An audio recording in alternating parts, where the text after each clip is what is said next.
it's the coach. This is week 1 of the NFL on EA Sports. Coming up, the Bengals have a new man calling the shots, Zach Taylor, the second youngest coach in the entire league, as they head to Seattle to take on the oldest coach in the league, Pete Carroll of the Seattle Seahawks. I'll be back at halftime with a look at the games in progress, but first, let's get up to Seattle. Standing by are the guys in the booth, Brandon Godden and Charles Davis. Well, no trip to the Northwest would be complete without a little rain, and we've got a lot of rain falling right now at CenturyLink Field in downtown Seattle. These folks love their football in Seattle. This was the scene a moment ago as the home squad came out of the tunnel, and it was just absolutely deafening in this building. They're set for football, so are we, as the Seahawks get set to match up with the Cincinnati Bengals.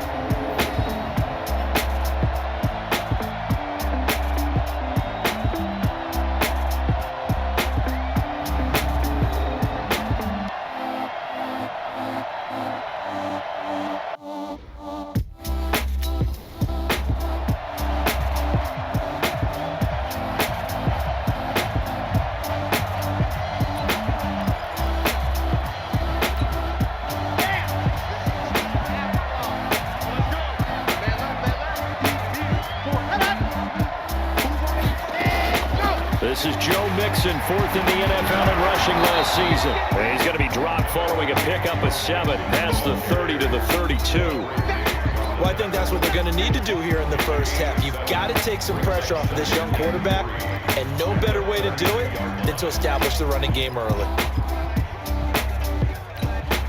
A good run got 7 on first. Here's 2nd and 3.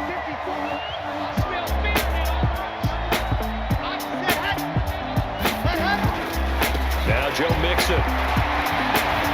And he slips up past the 45 before being tackled. That one good for 15, and the Bengals get a first down. And there we see an early burst that makes him one of the leading rushers in the league. Well, I want you to know, I listened to you yesterday when we were watching film. You said write down the word vision for him. It was on display there, wasn't it? It certainly was, because he allows the blocks to set up in front. Nowhere to escape, and he goes down. Jaron Reed muscles his way in for the sack. Hindsight is 20/20, partner. Maybe they should have kept it on the ground again. Well, it almost looked like the O-line was run blocking again. I mean, they opened up a big hole last time. This time they opened up a hole, and the quarterback got sacked.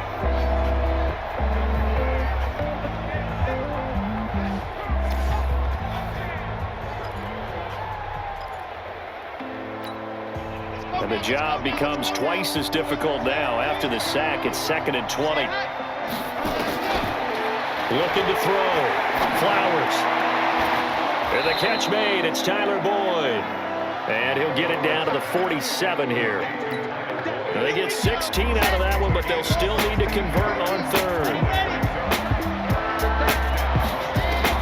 From the gun on 3rd down. Flowers. He's got his man here. It's Green.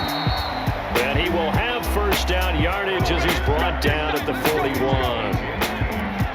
It'll go as a gain of 6 that time, and it moves the chains as well.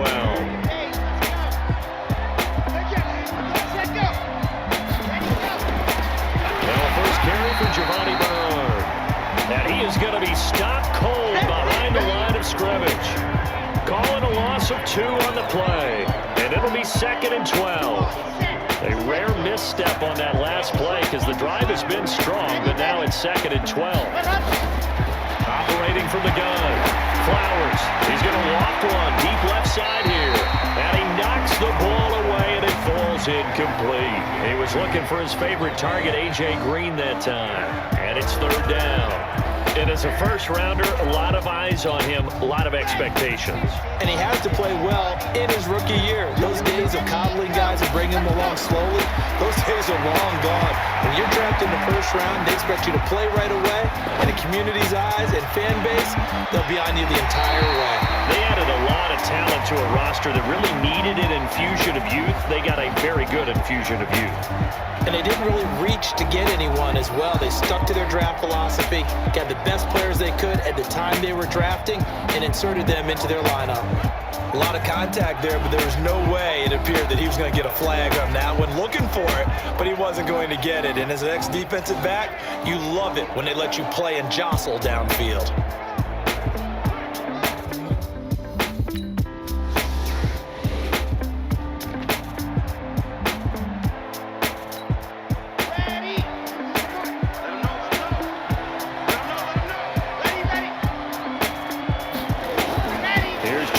As they start on the ground, and they're able to get this one across the 35. 12 yards that time, and a Cincinnati first down. His first carry of their second drive, pretty solid, and of course, remember back to their first drive, really strong throughout that one. Not only is he getting good blocking up front, but how about his vision to find the holes, and he's seeing things before they even open and hurdling through them.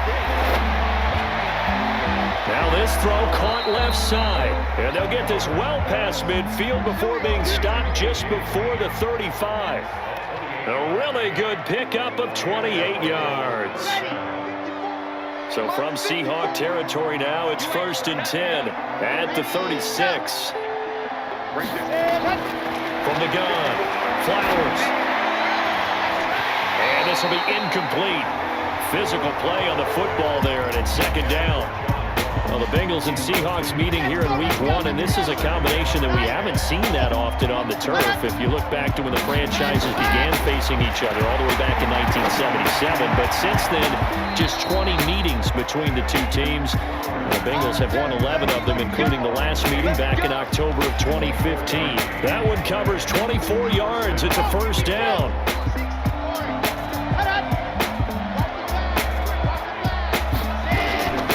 Mixon with a first down carry. And they'll lose yardage here. They go backwards to the 13-yard line. It's a loss of a yard there, and it's second down.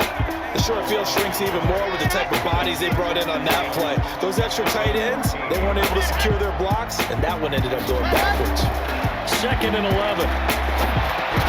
Green brings it in. And he's going to be brought down just shy of the 5 at the 6.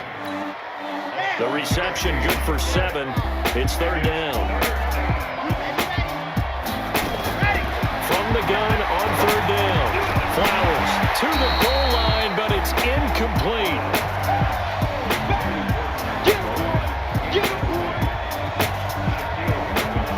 Once you get into the red zone and the safeties have less ground to cover, you better be quick with your delivery. Not much space to get a ball in there. Yeah, when that field shrinks with those safeties, it's almost like there's a couple extra defenders out there, right? It certainly is. They end up taking up extra space just because there's not enough space for receivers to...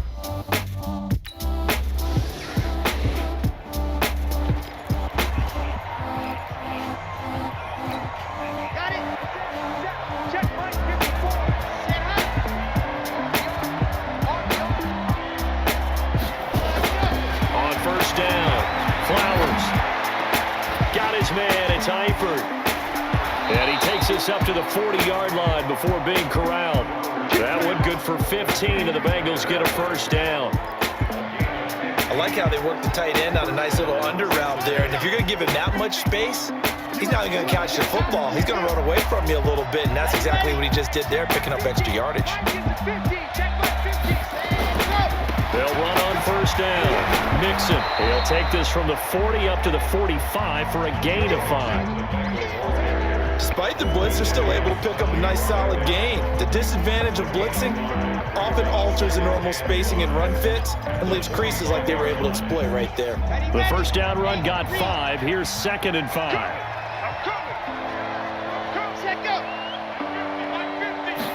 2nd and 5. Finding Green complete. That one a gain of 20 and a first down. Here we go. Here we go. Here we go.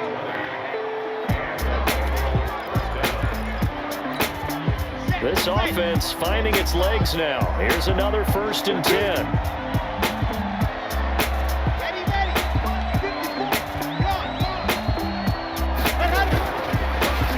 Mixon. Looking for a seam, but finding none. He'll get back to the line of scrimmage, and that's it. Call it no gain on the play, and it'll be second down. You mentioned very early on the need to establish a running game for this young QB. They really haven't been able to do that, though, in the first half. So that means what in halftime? Adjustments time, right? Figure out what they are, figure out the things that they really want to accomplish, and who to run behind. Which are your better blockers? Find those guys and get in that direction. To throw on second down. Flowers. And that's complete. It's Green here.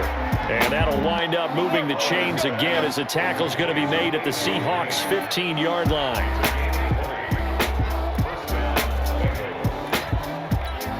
Here we go. Set.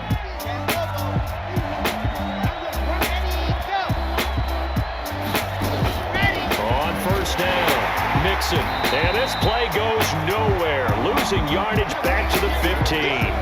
That's going to go as a loss of 1 on first down. Bear in mind, that wasn't a big lineman back there for the tackle for loss. That was a cornerback. So are you saying the myth has been shattered? That all of them are not just cover corners? Some of them actually will stick their nose in and tackle when necessary? That's what we just saw, isn't it? On second down, here's Mixon. And now they're inside the 10 as he's brought down at the 9. A 6-yard pickup on the ground that time, and that'll make it 3rd and 4 coming up. Now the Bengals on 3rd down, just 1 for 3 thus far. This is 3rd and 4. Back to throw. Flowers. And this is going to be intercepted. Picked off by the linebacker, Bobby Wagner. And a big turnover there as his guys will get the football.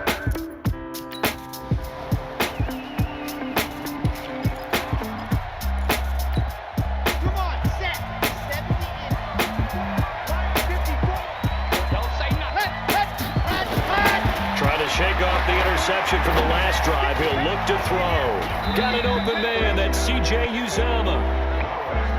It's a Bengal first down, a pickup of 11.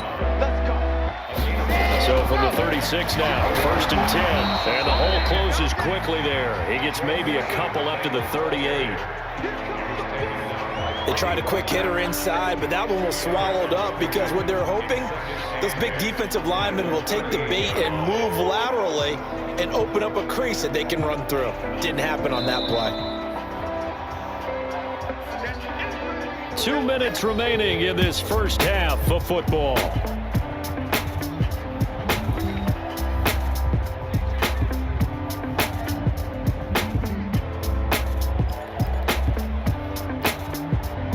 That coming up in 2 minutes, we'll again head down to visit with Jonathan Coachman in Orlando, back for another year. He'll have scores from around the NFL here on this opening weekend.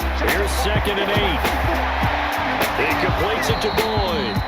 And that'll wind up moving the chains again as the tackle's going to be made at the Seahawks' 45-yard line. First down now, but the clock continues to move.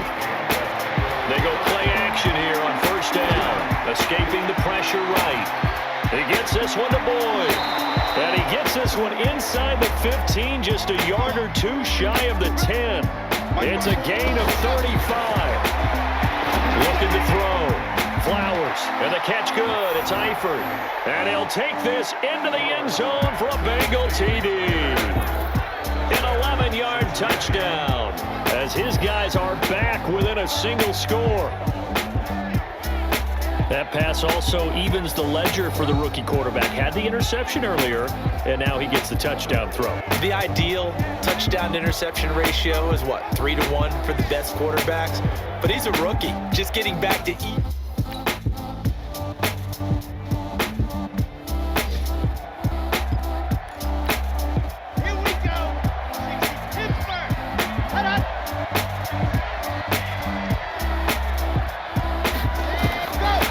First and 10.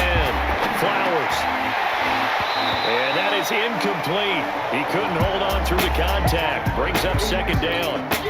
You know, despite the scoreline, I think they've got to like where they are here. They're on the road and just one big play away from getting right back in this game. I'm going to follow right along with you because the spot they're in now is a credit to their defense. They've kept them in it by making the plays that they've made, and that just means you're one big score away from being right back there. Now the the question is, can this offense step up and make that play? Because that's been an issue for them in this game.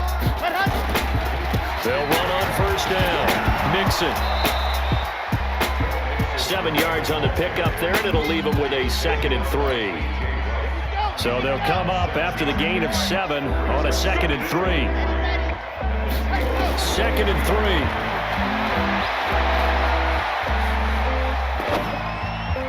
No, he almost had it. Already with 1 interception, just missing his 2nd there. This offense in desperate need of a conversion as they come up on 3rd down. Operating from the gun, Flowers. And Eifert has it. And he will have a 1st down as they get him to the ground at the 37. It's a pickup of 6 and good enough to move the chains. Line of scrimmage, the 37 on 1st and 10. On the delay, it's Mixon. And he'll just plow right into a host of tacklers. Nothing there at all, and it'll be 2nd and 10. Doubling this guy has to be a priority before moving up to the next level because the big fella, he just ate that one alive, just stuffed it. In fact, before the game, he was talking to us, and he's like, hey, these pants make me look fat. And we said, nah, man, you're just a whole lot of guy. He is at well over 300 pounds. He's a big man. On 2nd down, Bernard. And tough sledding. He'll get maybe a yard. Stop short of the 35. Oftentimes we praise an offense for their variety, being able to hit people with the run and the pass. But in this game, how about what we're seeing from the safeties? They are all over the field. Doesn't matter if they threw it or if they're trying to run it. I don't think we've ever awarded an MVU, most valuable unit, but you're right, it might go to them in this game. I like that, MVU. Well done. Now a 3rd down throw, but it misses the target in.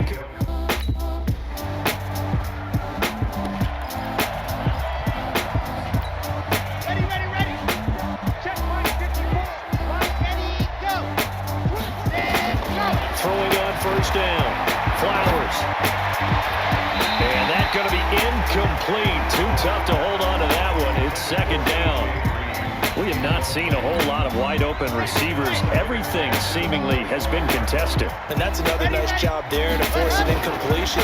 They've been very cohesive, knowing each other's moves all game long, and they've been on the spot just about every time. And they've held them in check on the scoreboard.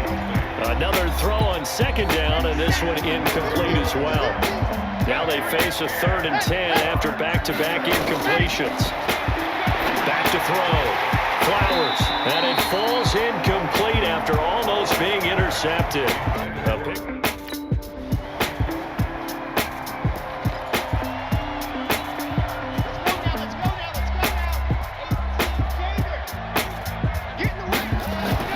On 1st down. Flowers. And this will be incomplete. Physical play on the football there, and it's 2nd down. Well, it just seems like all game long there hasn't been a lot of sync quarterback to wide receiver on this side of the football. They haven't been on the same page, quarterback and receivers. Heck, they haven't been on the same grease board when you draw plays up. They haven't been on the same Surface tablet that you look at on the sidelines. Nothing's worked for them. They've got to find a way to start matching each other's movements. Throwing on 3rd and long. Flowers. Flushed out right. He may try and run for this. Pretty solid gain of 7 yards that time as he scrambled, but now they face a 4th down. Well, there were a couple of extra defensive backs in the game, so he really had nowhere to go with the football despite his search for an open receiver. So he has to take off and run for it, but he comes up well short of the line to gain. And able to find Green. That one good for 15, and the Bengals get a 1st down.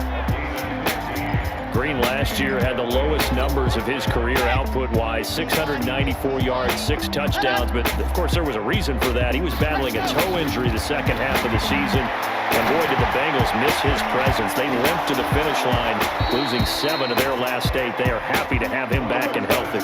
A good pickup there, 21 yards. Defensively here, you've got the cushion, but back-to-back pretty big pass plays there. Bend but don't break, but are they bending too much? I think that they are. To me, it'd be like playing basketball, and you put up a token press. Make sure you get up there and make them eat up some time. Make it a little bit of resistance so they can't just run it right down your throat. Now here's a pass on first down that's knocked away and incomplete. Here's 2nd and 10 now from the 35. To throw again. Flowers. Complete to the right side. It's Eifert.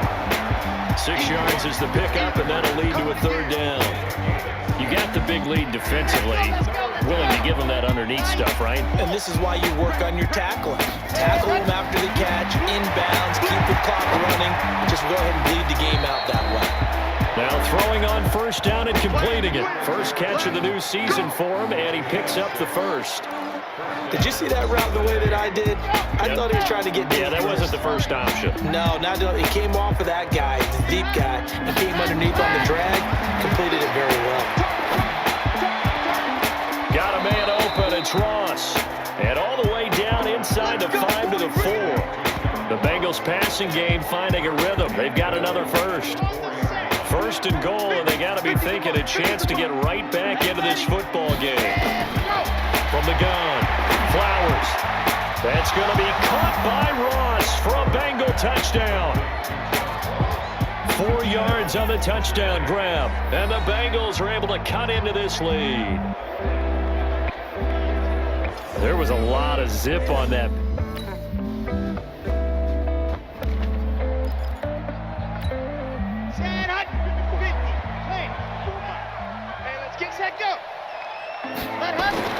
On 1st and 10, Flowers.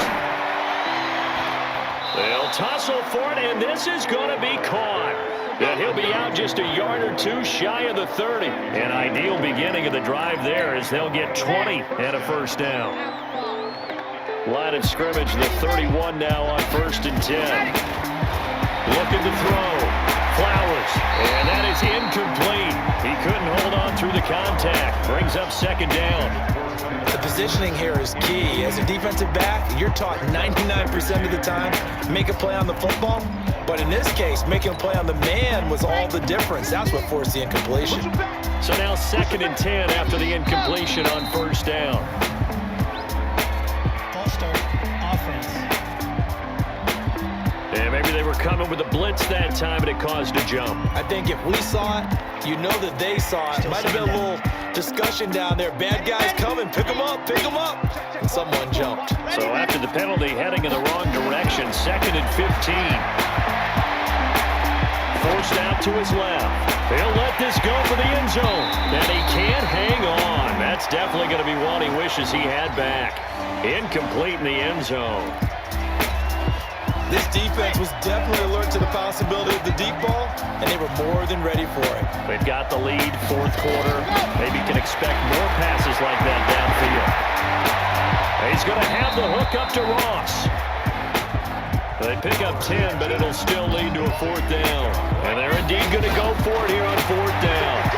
So trailing here in the last quarter, let's see how this plays out. He can run for it, and he will. And out of bounds right around the 20. Maybe not exactly what they had in mind, but that scramble good for 6 and a 1st down. Inside the red zone here, they'll look to throw. This is caught, and he'll take this into the end zone. Now hold on here, we do have a flag down, so let's see what this is about. And yes, they want the points, so they will decline the penalty, no question there. You don't think they spent a couple seconds mulling over what the penalty I don't even know why they asked.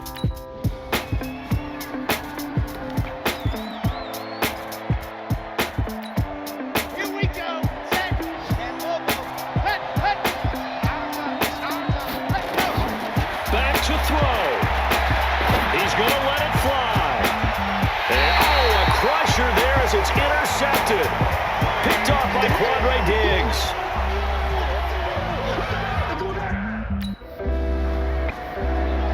So the victory here for Seattle. And with that, our journey begins, Charles. Week 1 in the books. Going to be a great season. Oh, man, so much to look forward to. Isn't it nice to get a really good game right out of the gate? Preseason behind us. All these games count now, don't they? Yeah, this is the exciting time with just 1 week gone and plenty of weeks to come. So for the Seahawks, that'll be a happy locker room as they start the season 1-0.